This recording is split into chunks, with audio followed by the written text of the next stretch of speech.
እንደምናችሁ ተመልካቾቻችን ሲን ተፈራ ነኝ የሴታዊ ዳይሬክተር አሁን ደግሞ የመቀነት ፕሮግራማችን ሆስት ሆኜ መጥቻለሁ ዛሬ ልዩ እንግዳ ጋብዘናል በፍቃዱ ኃይሉ እንኳን ደህና መጣ እንኳን ደህና ቆይሽ ሚዲያ ላይ ትንሽ በዝቻለሁ ያልክ ነበር እንደውም ግን ትንሽ የቆየ መሰለኝ ወይ ከኔ እየተረቀ ካልሆነ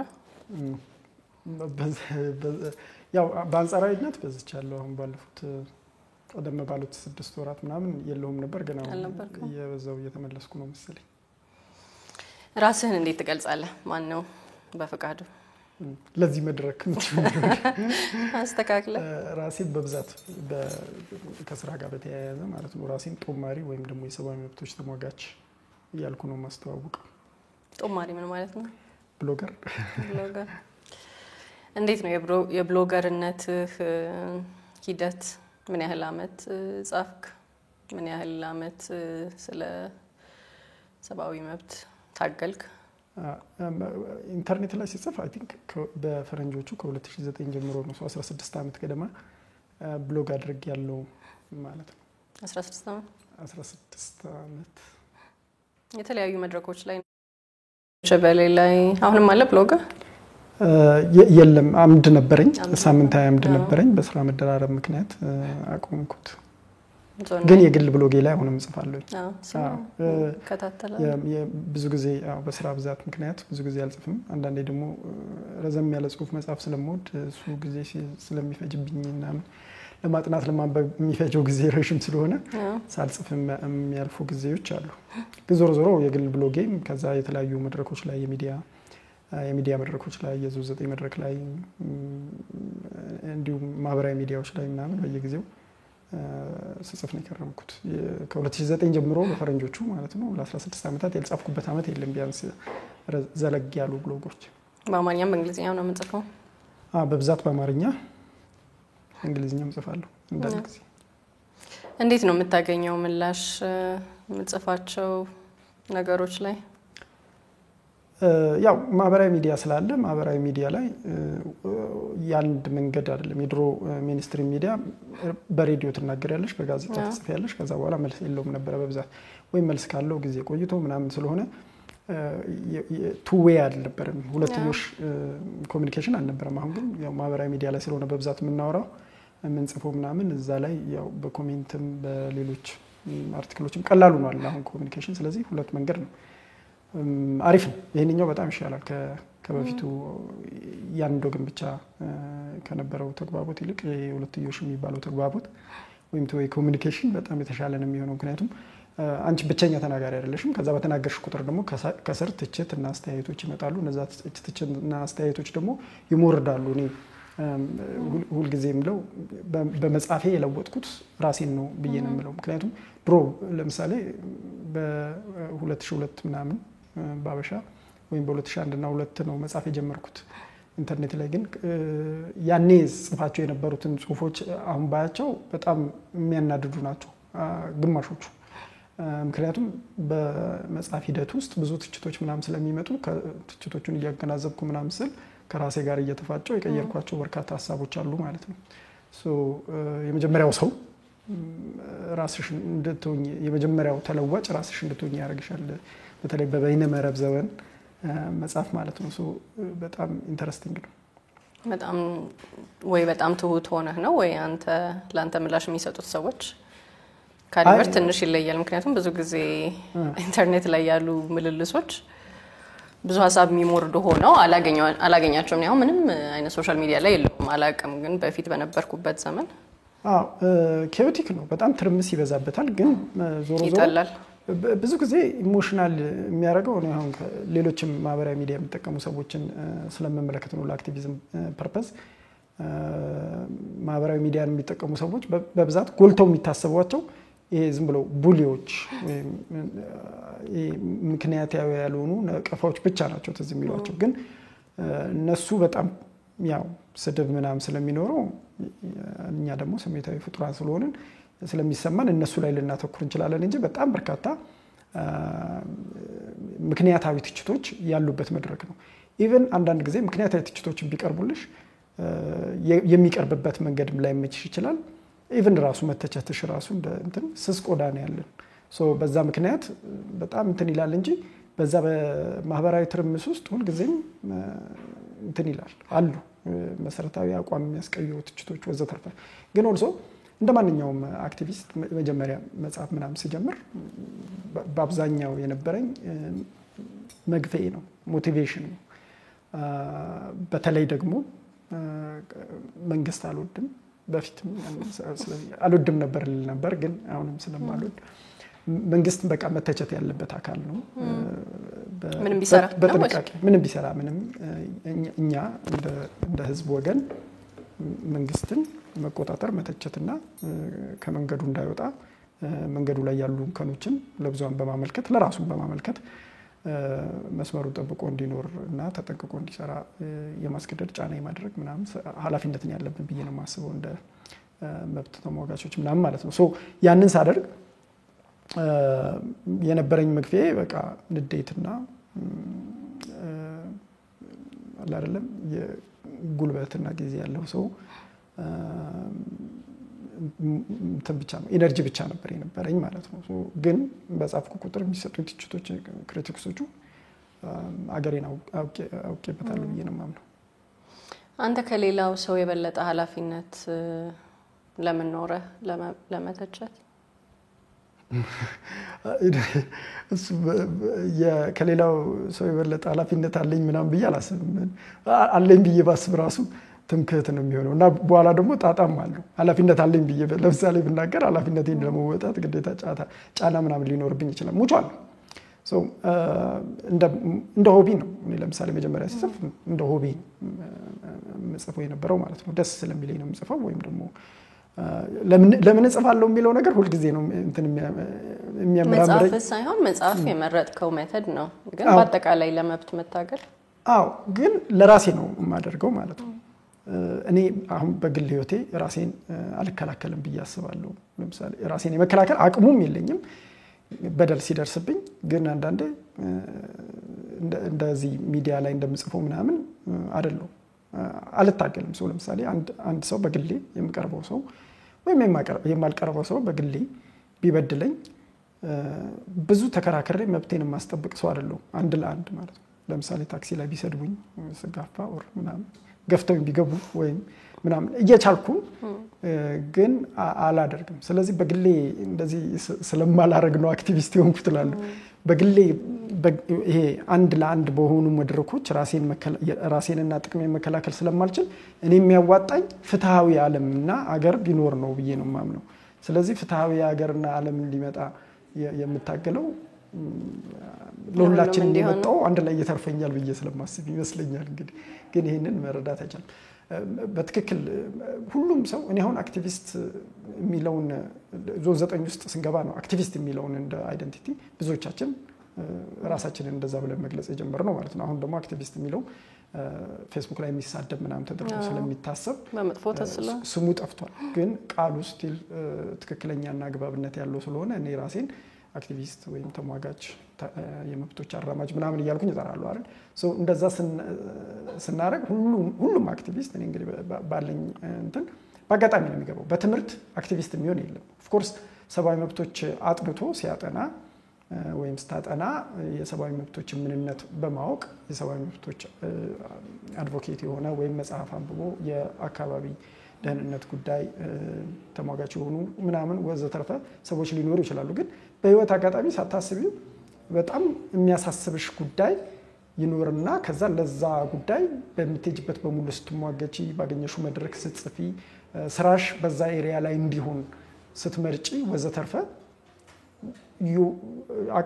አክቲቪስት ወይም አራማጅ ወይም ተሟጋች ነሽ ማለት ነው እንደዛ ነው የሚሆነው ማለት ነው አሁን በብዛት ጀንደር ራይትስ ለምሳሌ የሚያጠኑ ሰዎች ሳያቸው መጀመሪያ ከጾታቸው ጋር በተያያዘ የተለያዩ ጭቆናዎችን ስለሚጋፈጡ ያንን መታገል ይፈልጋሉ ትምህርታቸውን የሚመርጡት ራሱ የአክቲቪዝሙ እርጅ ነው የሚመነጨው ብዬ ነው የማስበው በአጋጣሚ ትሆኛለሽ ከዛ በኋላ ግን ራስሽን እየሞረድሽ እየተማርሽና እያደግሽ ትሄጃለሽ ማለት ነው እንደዛን ለማድረግ የሞከርኩት እኔም ከትምህርት የመጣ አክቲቪስት እያልክ የለም እያልኩ ለካ እኔም እንደዛ ነኝ ብዬ አሰብኩኝ። ግን ካነሳው አይቀር ስለዚህ ወደ የሚያገናኘን ቶፒክ የፌሚኒዝም ወይም የጾታ ፍትህ አክቲቪዝም እንምጣና በምን መልክ ነው የምትገልጸው? በተለይ ኢትዮጵያ ውስጥ በምን ሁኔታ ላይ ያለ ትርጉሙ ራሱ ምንድነው በጾታ ፍትህ ዙሪያ መታገል ያስፈልገናል ወይ ጭራሽ የሚለው? የስርዓተ ጾታ እኩልነት ጉዳይ አይደለም። እሱን ቃል የሚገርም ስርዓተ ጾታ ለምንድን ነው የጾታ ፍትህ ነው የሚለው? ስርዓተ ጾታ በጣም ቴክኖክራቲክ እና ትርጉም ነው ጀንደርን ለመተርጎም ሲሞከርና በጣም ከእርዳታ ድርጅቶች የመነጨ ቋንቋ ስለሆነ ብዙ ጊዜ ልክ ገና ስትል ትንሽ ጭንቅላት የመዝጋት ነገር አለው። የመብት ጥያቄ ነው አይደል? በመጀመሪያ የሰብአዊ መብት ጥያቄ ነው ጾታ ፍትህ። ስለዚህ በምን ታየዋለህ? ያስኬዳል። ግን ስርዓተ ጾታ የሚለውም ብዙ እኔ አማርኛ ስለምወድ ላይከብደኝ ይችላል። ግን ያው ስርዓት ቀላል ነው። ሲስተም የምንለው ስርዓተ ጾታ ሲል ያው ማህበራዊ ስሪታችን ከጾታ ጋር በተጎዳኘ ምን ይመስላል የሚለውን የሚዳስስ ነገር ይመስለኛልና አይ ቲንክ እንትኖቹም ሲተረጉሙት ስርዓተ ጾታ የሚለውን መጀመሪያ የተረጎሙት ሰዎች ጀንደር እና ሴክስ የተለያየ ነው አይደለም። ስለዚህ በኢትዮጵያ ግን ጀንደርም ጀንደርም ጾታም ምንድነው ሴክስም ጀንደርም ጾታ ተብሎ ነው የሚተረጎመው። በዛ ምክንያት ሁለቱን መለየት ያስፈልጋል። ምክንያቱም ጀንደር ስርዓተ ጾታ ብለን ከተረጎምነው ማህበራዊውን ነው። ልክ ነው። እንደዛ ነው የተፈጠረው ካሉ ባዮሎጂውን ነው። ስለዚህ ያንን በደንብ ያሳያል በሚል ነው።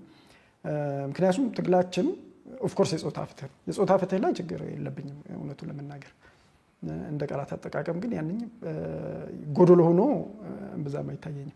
ኤኒዌይ ግን የጾታ ፍትህ ብለን ስንል ሌላ የሚያጣላን ቃል ልጠቀም ይችላል ይሆናል። ይሄ ስርዓተ ጾታው ራሱ ማህበራዊ ስሪታችን ለወንዶች ያደላል ወይም ተባታዊ ነው ወይም አባታዊ ስርዓት ነው ይባላል ወይም የወንድ በላይነት ያለበት ስርዓት ብለን እንተርጉመው። አይ ቲንክ እሸቱ ተርባባ ነው የሚባል ሰው ነው ተባታዊ ስርዓት ብሎ የሚተረጉመውና ተባት የሚለውም ራሱ ማስኩሊኒቲን ፔትሪያርኪ ለማለት ነው አይደል? የወንዶች በላይነትን ለመግለጽ ነው። ከሱ ነው አባስቶ የሰራው ሰው እሱ የተሻለ ይገልጸዋል ብዬ ስለማሰብ ነው። ያንኛው የፈጠረው እኩልነት ወይም አለኩልነት ወይም ያለ መመጣጠን ሁኔታ አለ። ያንን የምንታገልበትና ፍትሃዊ የሆነ ስርዓተ ማህበር ለመገንባት የምንጥርበት ነው የጾታ ፍትህ ላይ የሚደረግ ወይም ፌሚኒዝም ንቅናቄ ባጭሩ ማለት ነው። ፌሚኒዝምም ጥሩ እኩል ያልተገኘለትም ግን ሴታዊት ብዙ ሰዎች ሴታዊት ወይም ሴታዊነትን እናንተ ሴታዊት ስትሉ ፌሚኒስት ለማለት ነው አይደል? ፌሚኒስት ለማለት ነው እንጂ ፌሚኒዝም ለማለት አይደል። እሱን አሁን ብዙ ሰዎች ሴታዊት ይላሉ፣ የሴታዊት ንቅናቄ ምናምን ይላሉ ፌሚኒዝም ንቅናቄ ለማለት ሲፈልጉ። አንዳንዶች እንስታይነት ወዘተርፈ የሚሉት አሉ። ግን በጣም ጥሩ የሆነ እኩያ እስካሁን ድረስ የተገኘለት አይመስለኝም። ዞሮ የጾታ ፍትህ ቢባል ምንም የሚያጣላ ነገር አይደለም። ቃሉ ራሱ ይናገራል። ፍትህ የለም ማለት ነው። ስርዓተ ማህበራችን የተገነባው በስልጣንና ማዕረግ ተዋረድ ነው። የዚህ የስልጣን ቁንጮ ላይ ያለው ብዙ ጊዜ ወንድ ነው። ከዛ ደግሞ የስልጣንም የማዕረግም ቁንጮ ላይ ያለው ወንድ ነው። ከስር ወይም ግርጌው ላይ ደግሞ ያለችው ሴት ነች። በየትኛው ከተማም ገጠርም ወዘተርፈም ስንሄድ ማለት ነው። የሚያመጣው ችግር ምንድነው? ፍትህ የለውም ማለት ነው። ያው ረጋጭና ተረጋጭ አለ ማለት ነው። ሃይራርኪ ዩዥዋሊ ፕሮብሌማቲክ ነው። ሁልጊዜም እንትን ነው የፍትህ አለመኖሩ ማሳያ ነው ማለት ነው። አንዱ እንግዲህ ይሄ ስርዓተ ማህበር ከውልደት አንስቶ እስከ ሞት ድረስ የሚከተል ነገር ነው ማለት ነው። አንደኛ እኩል እድል አይሰጣቸውም። ለምሳሌ በዘመናዊ አኗኗር ውስጥ ትምህርት ወሳኝ ቁም ነገር ነው አይደለም? የትምህርት እድል፣ ከዛ የስራ እድል፣ ከዛ ደግሞ ቤት ውስጥ በተያያዘ የጤናም ቤት ውስጥ በተያያዘ ያለው ሪሌሽንሺፕ ራሱ ያለቃና ምንዝር ነው የሚመስለው ባልየው አለቃ ሚስትየዋ ምንዝር ሆነው ነው የሚኖሩት ማለት ነው በአብዛኛው ይሄ እውነት ነው አንኮምፎርታብል የሚያደርጋቸው ሰዎች አሉ ብዙ አይስማማቸውም ይሄንኛው ነገር ግን እውነታው ነው እና ደግሞ መቀየር ያለበትም ነው ማንንም የበላይ መሆን የለበትም በእኩልነት የተመሰረተ በመተሳሰብ ላይ የተመሰረተ ግንኙነት ነው መኖር ያለበት በአንድ ጣሪያ ውስጥ በሚኖሩ ሰዎች መካከል ያለው ማለት ነው ኦፍ ኮርስ ጋይድ የሚያደርግ ሰው ካለ ለምሳሌ አባትና ልጅ ወይም እናትና ልጅ ሲሆኑ እናት ወይም አባት የተሻለ ልምድ ስላላቸውና ለምን ስለሚያውቁ ልጆቻቸው አቅማቸው እስኪደርስ ድረስና ለምን በቅጡ ማገናዘብ እስኪጀምሩ ድረስ ጋይድ ላይ ያደርጉ ይችላሉ ከዛ በኋላ ግን እድሜያቸው ከፍ ያሉና ህጋዊ እድሜያቸው አዋቂ የሚያሰኛቸው ሰዎች መካከል እንደዚህ አይነት የስልጣንና የማዕረግ ተዋረድ መኖሩ አግባብ አይደለም እድልም መንፈጉ በራሱ ማለት ነው ሚስቴን ቀጣለው የሚል አባባል ይቀራል ማለት ነው አዎ ቀጣለው ሴትን ከማጀት ጋር ብቻ የማወዳጀት ነገር ወንዶችን አደባባይ ሴቶችን የማጀት ሰው አድርጎ መሳሉ ማኖሩ ፍትሃዊ አይደለም ሌላስ ፍትሃዊነት በጣም የሚገለጸውና በጣም ችግር የሚፈጥርብን በጥቃት ዙሪያ አይደለም አዎ ጥቃት በነገራችን ላይ በጀንደር ዙሪያ ያሉ ማግለሎችም ይሁኑ ጥቃቶችም ይሁኑ መሰረታቸው አንድ ነው ይሄ የስልጣንና የማዕረግ ተዋረዱ ነው ማለት ነው በእኩል አድርጎ አለማየቱ ነው ማለት ነው ለምሳሌ በእኩል ሙያ የተመረቁ ወንድና ሴት እኩል አይከፈላቸውም ይባላል አይደል ይሄ የኢኳል ፔይ ጉዳይም ይሁን መንገድ ላይ የመለከፍም ጉዳይ ይሁን የሬፕም ይሁን የደፈራም ይሁን ከነገና አካላዊ ጉዳት የማድረስ የድብደባ የማሰቃየት ጉዳዮች በሙሉ ፍልስፍናቸው አንድ ነው እኩል ሰው አድርጎ አለ መቁጠር ነው እንደውም አንድ አባባል አለ ማን እንዳለው አላውቅም ግን ፌሚኒዝም ማለት ሴት ልጅ ከወንድ እኩል ነች ብሎ የማሰብ ጽንፈኛ አመለካከት ነው ጽንፈኛ የሚለው በኮቴሽን አድርገው ነው ማለት የእኩልነት ጥያቄ ነው ቤዚካሊ አይደለም የእኩል እድል እኩል ከወንድ እኩል አይደለም ሰው ናት ብቻ ነው ጥያቄው እንደሱ መሰለኝ የምትለው አባባል ወይ ሌላ አባባል ካልሆነ ኢኩልነት ወይም የጾታ ፍትህ መጓደል በተለይ ኢትዮጵያ ውስጥ በጣም ስለተጓደለ ወንዶችንስ ይጎዳል ይሄ ማለት ወንዶች ላይ ራሱ አሁን ላይታወቅ ይችላል ምክንያቱም የአደባባይ እድል ስለሚሰጥና አብዛኛው ወንድ ያንን እድል ኤክስፕሎይት ማድረግ ስለሚፈልግ አይ ቲንክ ሊመስለው ይችላል እንጂ በደንብ ዲፕሊ ጠለቅ ብለን ከመረመር ነው አይ ቲንክ እንደሚጎዳ በጣም መከራከር ይቻላል ብዬ ነው ማሰው ለምሳሌ እኔ ራሴ ለምሳሌ ይሄ የፓትሪያርኪ ወይም ደግሞ የተባታዊ ስርዓት በዋነኝነት በጣም ዲማንዲንግ ለምሳሌ ወንዶች ሀዘን ሲኖርባቸው ወይም ኢሞሽናል ሲጎዱ ያንን መጎዳታቸው ማሳየት የለባቸውም ማህበረሰብ የሚያስተምራቸው እንደዛ ነው ስለዚህ አምቀው መያዝ አለባቸው መሸነፋቸውን መግለጽ የለባቸው ምናምን ማለት ነው እና ለምሳሌ ባር ውስጥ እየተዝናናሁ ይያለሁ እንበልና በጣም እንጃንተ እየተዝናናሁ ይያለሁ ከዛ የሆነ እዛ ውስጥ የሆነ ነገር ቢፈጠር የሆነ ትንሽ ነገር ቢፈጠር አግሬሲቭ እንደሆነ ነው የሚጣበቅብኝ ማለት ነው ለምን እኔ በሰላም ወጥቼ በሰላም መግባት ነው የምፈልገውና ከአንድ ጎረምሳ ጋር ተደባድቤ ወይም ደግሞ የሆነ እንት ሲለኝ በቃ እሺ ብዬ ተረጋግቼ ባሳልፍ ኃይል ለማሳየት ፕሬሸር አለ ምክንያቱም ፈሪ መባል በጣም ያንኳስሳል ነው ከወንድነት ማዕረግ የሚያስወርድ ስለሆነ ማለት ነውና እኔ ተደባድቤ መብቴን ማስከበርበት ዓለም እንዲኖር አልፈልግም ምክንያቱም አያዋጣኝም ራስ ኦኬ እኔ ቀጫጫ ስለሆንኩ ነው ግን ወይም ደቃቃ ስለሆንኩ ነው ግን ብዙ ሰው የተለያየ ትሬት አለው አይደል በዚህ መልኩ እኔ ለወንድነት ማዕረግ በቃለው ቢል በዚህኛው መልኩ ደግሞ አይበቃም ማለት ነው ስለዚህ ሁላችንም የሆኑ ጎዶሎች አሉ ኢሞሽናችንን ማሳየት እንትን አይባልብንም ደፋር መሆን አለብን ሁሉ ጊዜ ገንዘብ ማግኘት ከዛ ደግሞ ራሱ ማህበራዊ ህይወታችን ላይ ሁሉ ጊዜ እነዚህ የሊደርሺፕ ሮሎችን መውሰድ አለብን ማለት ነው ለምሳሌ ኢቭን ሪሌሽንሺፖች ላይ የሚጠበቅበት ለምሳሌ አሁን በጣም ሲል የሚመስሉ ወንድ ልጅ ነው ዴት ላይ መክፈል ያለበት ሲል አይደለም በጣም ትልቅ ችግር ነው ለምን ሁሉ ጊዜ ይከፍላል ማለት ሁለቱም ስትራግል እያደረጉ ሊሆን ይችላል ኢኮኖሚካሊ ግን እሱ ይጠበቅበታል ፍትሃዊ ዓለም ውስጥ እንደዛ አይነት አይጠበቅበትም ማለት ነው የቤቱም አስተዳደር ብሬድ ዊነር ወይም ደግሞ ገንዘብ አምጪ መሆን አለበት ማለት ነው በዚህ ኮምፒቲቲቭ ዓለም በጣም ይሄም አስቸጋሪ ነውና በየእርከኑ አለ ብቻ ከዛ ደግሞ ለምሳሌ በተለይ አንድ ጓደኛዬ የሰጠኝ ይሰጣል መሰረታዊ የሚባለው ነገር ምግብ ማብሰል ፓትሪያርኪ ስለሆነ ይሄ ስርዓቱ ከልጅነታችን ጀምሮ ወንዶችን አያስተምሩንም ቤተሰቦቻችን ምክንያቱም የወንድ ነው ብለው ስለማያስቡ አያስተምሩንም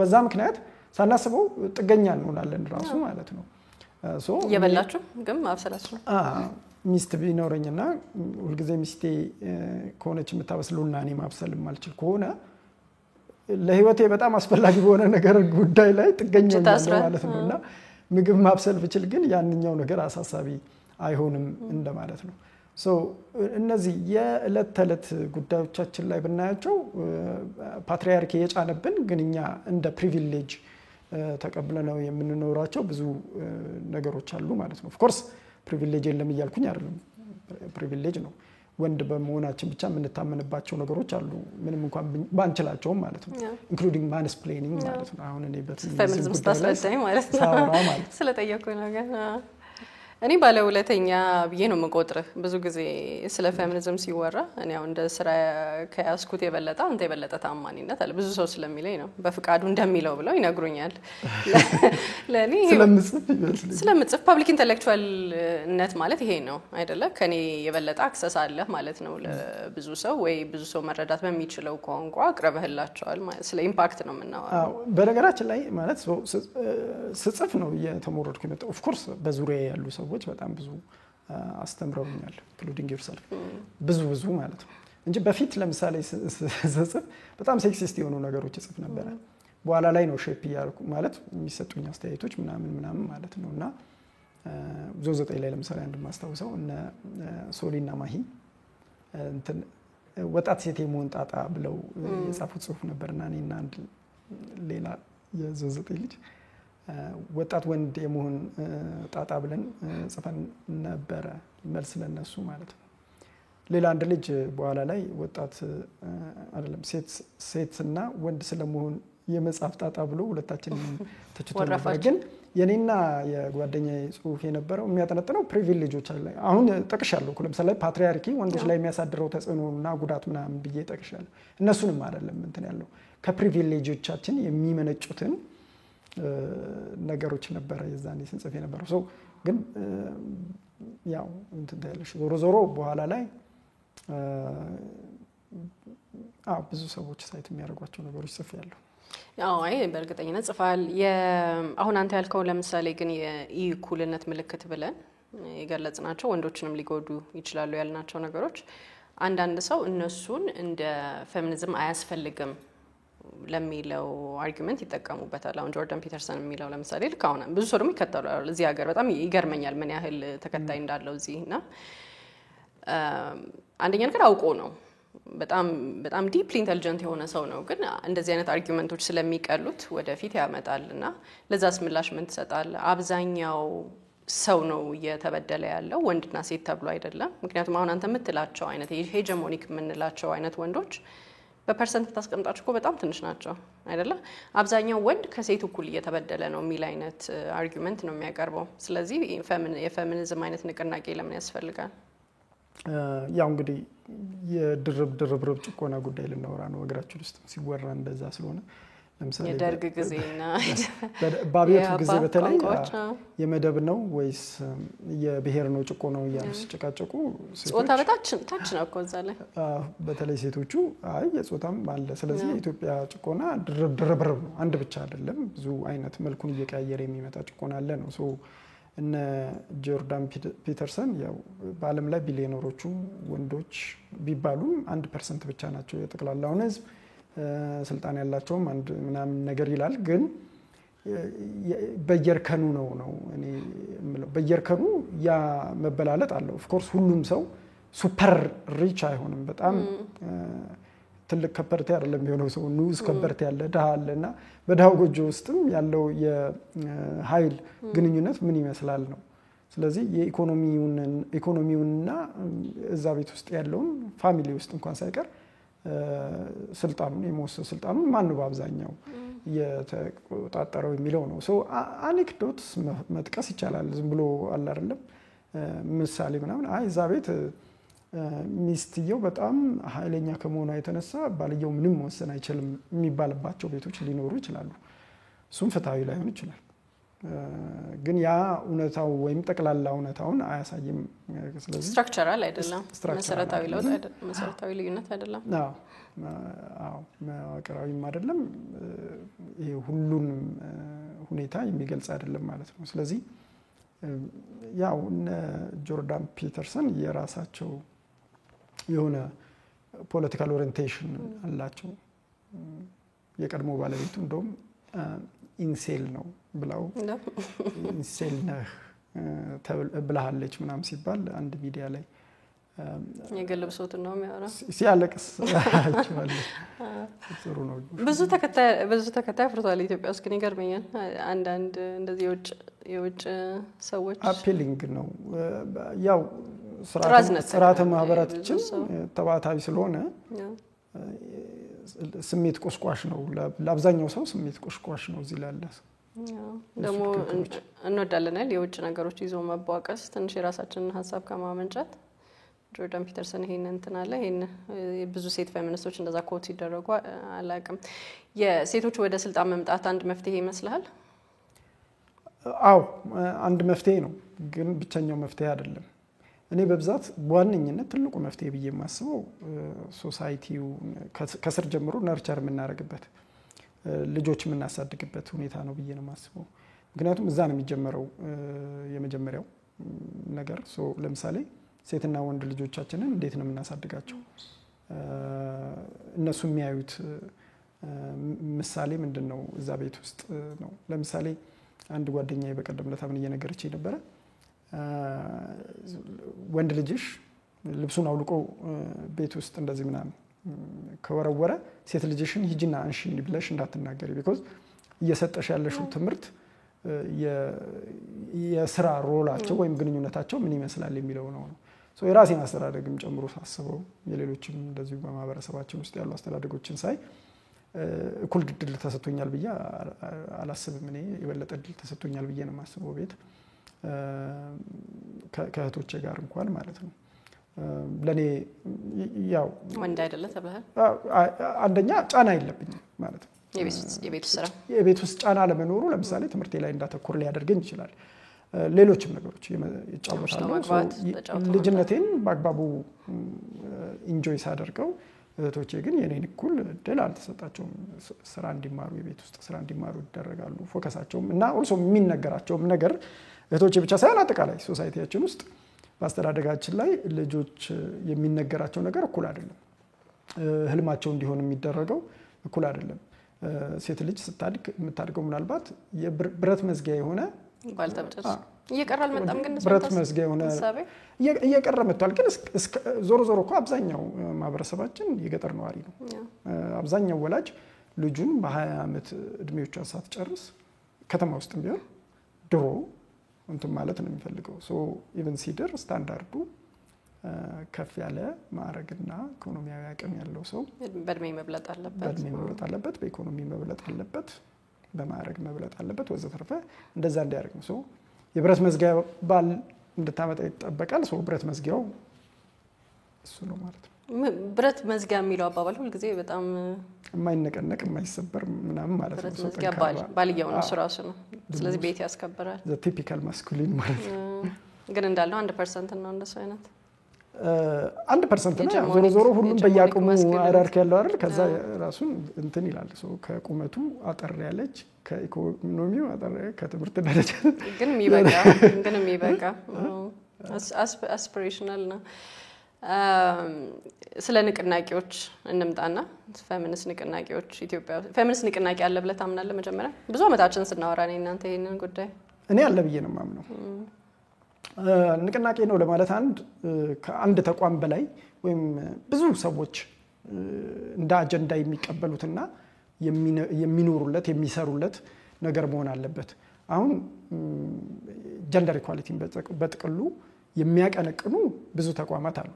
ጠንካራ ናቸው አይደሉም የሚለው ሌላ ነገር ነው። ለምን አልሆኑም ጠንካራ የሚለውም ራሱ ሌላ ነገር ነው። ብዙ ጉዳዮች መጥቀስ እንችላለን። ከዛ ውጭ ግን በእነዚህ ተቋማት ራሱ ያልታቀፉ ሁልጊዜም የጾታ እኩልነትን የሚያጣጥሉ ነገሮች ሲከሰቱ ባገኙት መድረክ በሙሉ የሚናገሩ የሚታገሉለት የሚቆሙለት ሰዎች በርካታ አሉ። ያ ማለት ንቅናቄ ደረጃ ላይ መድረሱን የሚያመለክት ነገር ይመስለኛል። እኔ እንደውም ከሌሎች የፖለቲካ ንቅናቄዎች በሙሉ የፌሚኒዝም ንቅናቄ የተሻለ አለ ብዬ ነው የማምነው እና የተሻለም ደግሞ መንስኤም አለው የሞራል ልዕልናም አለው ብዬ ነው የማምነው። ተቋማዊ በተቋም መያዝ አለበት ንቅናቄ እንደውም በተቋም መያዙ ከንቅናቄነት አያስወጣውም። ኤንጆይዜሽን ይባላል። አሁን ብዙ ሀገር ለምሳሌ እኛ ድርጅት ከፍተን መታገላችን እንደ ንቅናቄ እንድንታይ አይፈቅድልንም። ብዙ ስራዎችን ለመስራት የሚያስችለው አክቹዋሊ ተቋማዊ አደረጃጀት ሲኖር ነው። ንቅናቄዎች ማለት ንቅናቄዎቹን ሳፖርት ያደርጋሉ እነዚህ እድሎች ማለት ነው። ሰው ለምሳሌ በተለይ እንደኛ አይነት ደሃ ሀገር ውስጥ እነዚህ ንቅናቄዎች ሁሉም ማህበረሰብ ዘንድ የመድረስ አቅማቸው በጣም ውሱን ነው። ብዙ መድረክ የላቸው። ስለዚህ ተቋማት በኖሩ ቁጥር ተደራጅተው የሚንቀሳቀሱ ተቋማት ባሉ ቁጥር መድረክ ይፈጥራሉ ብዬ አምናለሁ። ስትራቴጂም መቀየስ ይችላሉ እነዚህ ነገሮች እንዲስፋፉ ብዬ አምናለሁ እና በጣም ብዙ አስተዋጽኦም አበርክተዋል። ደግሞ ድሮ ምናልባት የጾታ እኩልነት ጉዳይ ብዙም አጀንዳ ባልነበረበት ሰዓት ላይ ጥቂት ልሂቃን ስለነበሩ በእነሱ ትጋት ምክንያት ሴቶች የተወሰኑ ቦታዎችን እንዲያገኙት ሆኗል። ለምሳሌ የመጀመሪያው ምርጫ ሲካሄድ ኢትዮጵያ ውስጥ አይ ቲንክ ሁለት ሴቶች ብቻ ነው በኃይለ ሥላሴ ጊዜ ሁለት ሴቶች ብቻ ናቸው። በምን ንቅናቄ ሳይሆን በጥቂት ልሂቃን ያልኩት ለዛ ነው። ለምሳሌ ፓትሪያርኪው ራሱን እንደ ሰጪና ነሺ አድርጎ ያስባል። ማንኛውም ፓወር ላይ ያለ አካል ሰጪና ነሺ ነኝ ብሎ ነው የሚያስበው። ስለዚህ ምን ተብለው ነበረ ስንዱ ገብሩ ለምሳሌ ቅስቀሳ እያደረጉ እያሉ በጣም ኢምፕረስ ስለሚያደርገኝ ደጋግሜ ማነሳው ፎቶዎች አለ እዚህ ሆነ ቦታ ለኛ ቢሮ እና ምን ብለው ተጠየቁ ከቅስቀሳ እያደረጉ እያሉ እናንተ የሀገራችን ሴቶች ግን መቼ ታግላችሁ ነው የመምረጥና የመመረጥ መብት ያገኛችሁት ብለው ጠየቁ። እንግዲህ ጠያቂው ምናልባት ስለ አሜሪካና አውሮፓ ሰምቷል ማለት ነው። ከዛ ትንሽ ቀደም ብሎ በጣም ብዙ ተጋድሎ ከተደረገ በኋላ ነው ሴቶች 100 ዓመት የፈጀተ ከዛ በኋላ ሴቶች የመምረጥና የመመረጥ መብት ያገኙት ማለት ነው። ከዛ ስንዱ ገብሩ ወዲያውኑ የመለሱት እናንተ ወንዶችስ መቼ ታግላችሁ ነው የመምረጥና የመመረጥ መብት ያገኛችሁት? ያ ጠያቂ የፓትሪያርኪው በሰጠው ፕሪቪሌጅ ነው እንደዛ ብሎ ያሰበው እንጂ የዛን ጊዜ ህገ መንግስቱ ሲረቅና ይሄ ምክር ቤቱ ሲቋቋም በንጉሱ በጎ ፈቃድ ነው ሊባል ይችል ነበር። ምክንያቱም ያን ጊዜ ህገ መንግስት ይቀረጽልኝ ምክር ቤት ይቋቋምልኝ የሚል ንቅናቄ ብዛም አልነበረም ቢሆንስ። የሴቶች ስልጣን ላይ መውጣት ግን አሁንስ በልግስና አይደለም? አሁንም ድረስ እሱማ ብዙ ፈቀቅ አላለም፣ ግን በጣም ብዙ ተራምደናል ብዬ አስባለሁ። ህጎች በብዙ መንገድ ተሻሽለዋል። ይሄንኛው ህገ መንግስት ላይ አንድ አንቀጽ ሙሉ ዴዲኬት ተደርጓል። አንቀጽ 35 ሴቶች የታሪካዊ ጫና ታሪክ ያስከተለው ጫና እንዳለባቸው ሪኮግናይዝ ያደርጋል። ያንን ለመቅረፍ ደግሞ አወንታዊ ድጋፎች መደረግ እንዳለባቸው ይደነግጋል። በመንግስታዊ ተቋማት ደረጃ የተወሰኑ ጥረቶች አሉ ያንን ለማድረግ ማለት ነው። ይሄ አንድ ነገር ነው። ግን ከዛ ውጪ ብዙ ተቋማት ተቋቁመዋል። እነ ኤውላ ለምሳሌ የኢትዮጵያ የህግ ባለሙያ ሴቶች ማህበር በርካታ የህግ ማሻሻል ስራዎች እንዲሰሩ ተደርጓል። ሌሎችም ሴቶች እንደዚሁ በግላቸው ከዛ እነ ሴታዊትም ላለፉት 10 ዓመታት ሌሎችም ትንንሽ የሚታወቁም አሉ። ኔዋ ለምሳሌ በጣም ብዙ ስራ እየሰራ ነው። አሁን ደግሞ በተለይ በይነመረብ መድረክን ተጠቅመው ማህበራዊ ስርዓቱን እየነቀነቁ ያሉ በርካታ ተነሳሽነቶች ወይም ኢኒሺዬቲቮች አሉ። እኔ የሚመስለኝ ምንድነው መጀመሪያ ጥቂት ግለሰቦች ልሂቃኖች ለምሳሌ የመጀመሪያው ምርጫ ያልኩት ላይ ጥቂት ልሂቃኖች በእነሱ ጥረት የመጡ ጥቂት ለውጦች አሉ። እነሱ ሞዴል ናቸው። በኋላ ላይ ህገ መንግስቱ ራሱ ሲቀረጽ ኦልሞስት የሴቶች ጉዳይ ተዘንግቶ እንደነበረ ገነዘ ዘውዴ ሲናገሩ ሰምቻለሁ። ከዛ በኋላ በጥቂት ልሂቃኖች በተደረጉ ጥረቶች ያኛው ኢንስቲትዩሽናል ወይም ስትራክቸራል የሆነ ድጋፍ መዋቅራዊ ድጋፍ እንዲያገኝ አድርጓል። ከዛ በኋላ ደግሞ እነ ኤውላ የመሳሰሉ ድርጅቶችና ሌሎችም ግለሰቦች ባደረጉት ጥረት የቤተሰብ ህጎች ወዘተርፈ ተላልፈዋል። ከሞላ ጎደል ህጉ ፐርፌክት ነው እያልኩኝ ባይሆንም ከሞላ ጎደል ህጋዊ መዋቅሩ ላይ ብዙ አወንታዊ እርምጃዎች አሉ። አሁን ደግሞ ማህበራዊ ሚዲያ ላይ የተጀመሩ ኢኒሺዬቲቮች እየነቀነቁ ያሉት ማህበራዊ ልምዶችን ምክንያቱም ነገርየው በአንድ በኩል መዋቅራዊ ነው፣ ስትራክቸራዊ ነው። ስትራክቸራሉን በህግ ማረቅ ይቻላል፣ ግን ማህበራዊ ስሪታችን ውስጥ ያለውን ግን መነቅነቅ የሚቻለው በአክቲቪዝም ነው፣ በአራማጅነት በተሟጋችነት ነው። ስለዚህ ያንን እየፈጠሩ ይመስለኛል የተለያዩ ንቅናቄዎች አሁን አዲስ ፓወር ሃውስ ከዛ ደግሞ አርቲክል 35 እና ከዛ ደግሞ ሴት ፓወር የሚባል ቲክቶክ ላይ በተለይ የሚደመጡ ሴቶች። ህገ መንግስቱን ስታነሳ ህገ መንግስቱ ያው እንደምናውቀው ዜጎችን ኢንዲቪጁዋሊ እንደ ግለሰብ አይደለም መብት የሚሰጠው አይደለ? ብሔር ብሔረሰቦች ናቸው መብት ያላቸው። ሴቶችን በምን መልክ ይበድላል ይሄ? ለምሳሌ እንትን ነው የህገ መንግስቱ ትልቁ ችግር ብዬ እኔ ሌሎች መድረኮች ላይ በጣም ደጋግሜ እያነሳሁት የነበረው ማንነትን ራሱ እኔ ብቻ ሳልሆን ሌሎች ምሁራን ምን ይላሉ? the original sin ወይም ደግሞ ዮናታን ፍስሐ በተለይ እንደዛ የሚል አርቲክል አለው። ቀዳማይ ኩነኔው የህገ መንግስቱ ብሔርን መሰረት ያደረገው ማንነት ብቸኛና ዋነኛ የማይነቃነቅ ማንነት አድርጎ ማቅረቡ ነው። የህገ መንግስቱ ፕሪያምብል ወይም ቀዳሚ ቃል ላይ እኛ ብሔር ብሔረሰቦችና ህዝቦች ብሎ ነው የሚጀምረው። ብዙ ሌሎች ህገ መንግስቶች ደግሞ እኛ ሰዎች የዚህ ሀገር ዜጎች ብሎ ነው የሚጀምረው። ስለዚህ እኛ ኢትዮጵያውያን ብሎ መጀመር ነው ያለበት። አስፈላጊ ከሆነ እኛ ኢትዮጵያውያንና ብሔር ብሔረሰቦች ህዝቦች። እኔ በግሌ ራሱ ይጨቁነኛል ብዬ ነው የማስበው። በግሌ የትኛውም ብሔር ውስጥ አባልነት አይሰማኝም። ለየትኛውም ብሔረሰብ ኢትዮጵያ ውስጥ ላለ ብሔረሰብ የተለየ ፍቅርም የተለየ ጥላቻም የለኝም። እነሱ እያልኩ ነው የምተነትናቸው እና ለምንድን ነው በእነሱ በኩል ዜግነት የማገኘው?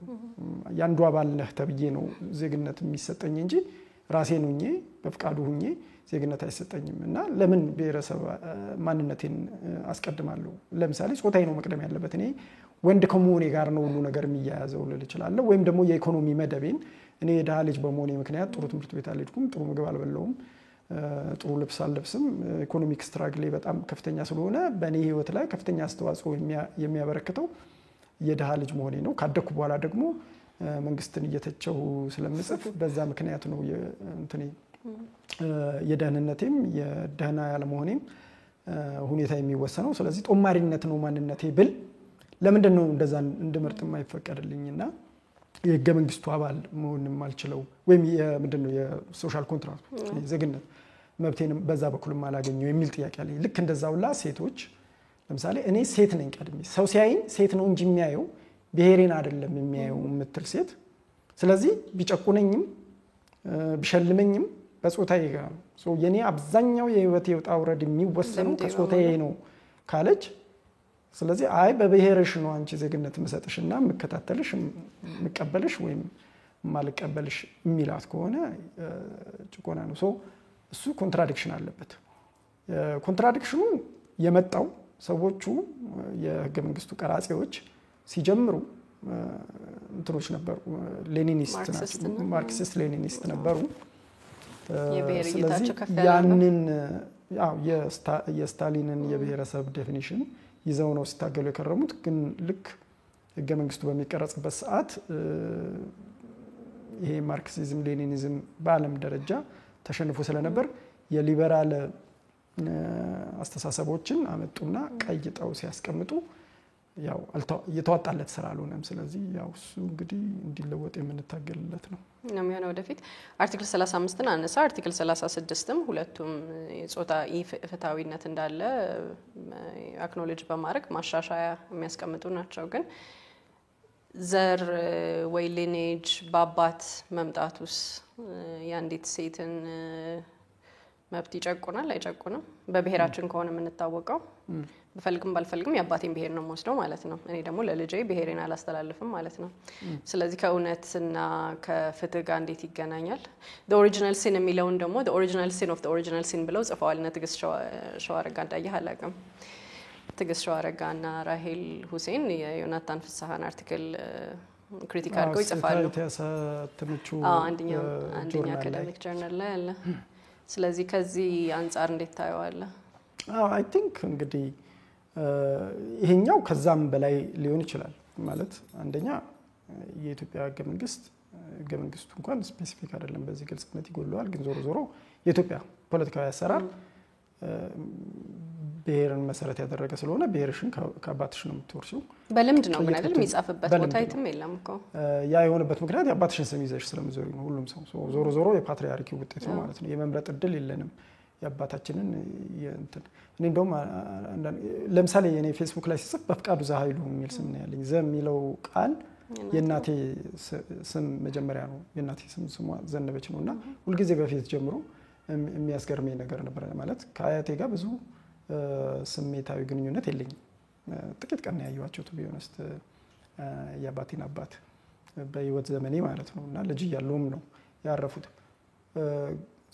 እኔ የስሜ ላይ ሙሉ ስሜ ላይ የእናቴ ስም ቢኖር ይሻለኛል። ምክንያቱም በጣም ስሜታዊ ግንኙነቴ ኢሞሽናል አታችመንቴ ከእናቴ ጋር ነው። ስለዚህ የእናቴ ስም የለም። እኔ ስጠራ ሁልጊዜ በአባቴ እና ከዛ ብዙም በማላውቃቸው ከገፋ ደግሞ በአያት ይሄ ራሱ የማህበራዊ ስሪታችን እንትኑ ፓትሪያርኪነት ማሳያ ነው። ይሄንን የመምረጥ እድል አትሊስት ሊኖረን ይገባ ነበር። አንዳንድ ሰዎች ኦፍ ኮርስ በህግ ሄደሽ ማስቀየር ትችላለሽ። ለምሳሌ ነው በእናት ስም ብዙ ዶክመንት ምናምን አብሮ የሚመጡ ችግሮች ስላሉና አደልት ከሆን በኋላ ስለሆነ ነው እንጂ የምንነቃው። በተለይ በእናትና አባት ማድረግ ይችላሉ። ህግ አይከለክልም። አነስ ያለ ንቅናቄም ነበር አይደለም? በአትሊስት ማህበራዊ ሚዲያ ላይ የእናትን ስም መሀል ላይ መክተት እንደ ፋሽን ትንሽ እንደ ፋሽን ሆኖ ነበር። አንዳንድ ሰዎች አሁንም ድረስ የታወቁ ሰዎች ያደርጋሉ። እና ደግሞ ኦብቪየስሊ የሆነ የሴት ስም መሀል ላይ እንደ አስቴር ጫልቱ ከዛ ሴት መሆኑን ያስታውቃል። ከዛ ደግሞ የአባት ስም ጨምር። ግን ኦፊሻሊ ራሱ የእናትና የአባት ስም ቢቀመጥ ምንም አይደለም። አንድ ጓደኛ እንደሷ አድርጋለች። የልጆቿ ሁለቱም እንደ ሚድል ስም የሷ ስም ነው እና በህግ ተጸድቆላታል። የሚቻል ነገር ነው። ህገ መንግስቱን እንግዲህ ስለሱ ትንሽ አንስተሃል። በዚህ ዙሪያ ለውጥ የሚመጣ ይመስላል በህገ መንግስታችን ዙሪያ በቅርብ ጊዜ?